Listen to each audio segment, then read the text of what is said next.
Coronation Street episode review Friday 15 August 2025. After months of not being mentioned, Dorin turned up tonight, so that Steve could lose him playing hide and seek. The whole world thought he had gone off in the broken fridge, but luckily he was hiding in the backyard outhouse from which he emerged to swear Carl to secrecy. Hope does not know her phone contains a picture compromising Carl and Abby as well as Ty's backside, so when it falls out of a biscuit tin into a sink of water from which it might emerge working, she is not amused. Dorin was then allowed out of the shed and everyone, except Abby, was thankful he had been found. She worked out that Carl knew where he was and cannot trust him again. However, given his failure to look after Dorin, Steve is homeless. Hope is pretty tech-savvy and it will all be backed up in the cloud. Although she says not. Hope, however, does not trust Carl. She thinks he did it on purpose, so at least she has something right. Now that Ryan is living with Auntie Carla, he can be told her secrets, such as her intention to propose to Lisa. She sets up the ring in the glass of champagne with Glenda for later. Along the way we are reminded of Ty's proposal to Molly using the same trick where another couple in the same restaurant had a mariachi band to support the proposal.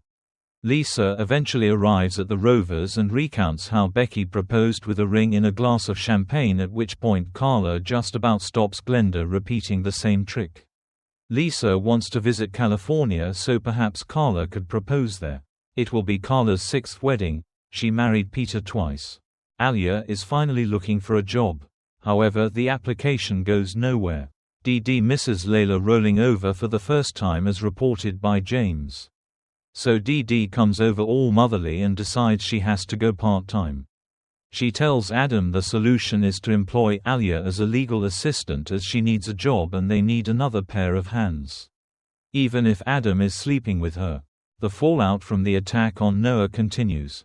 Danielle is convinced that Theo is responsible for the attack and bans Theo from seeing the children.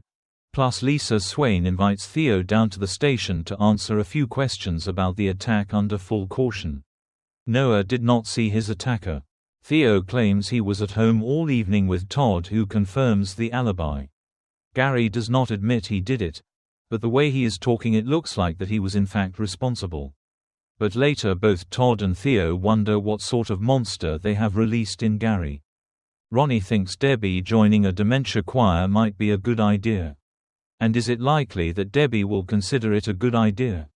An inevitable row follows, which gets worse when Ronnie shows little interest in wedding rings, which he was not planning to wear after the wedding. Eventually there is compromise on both sides. And in news which I did not want to hear, Carl tells Abby he does not want this to end. Worse, nor does Abby, as she wants it to go on forever. These two are just so wrong. Please end this story next week.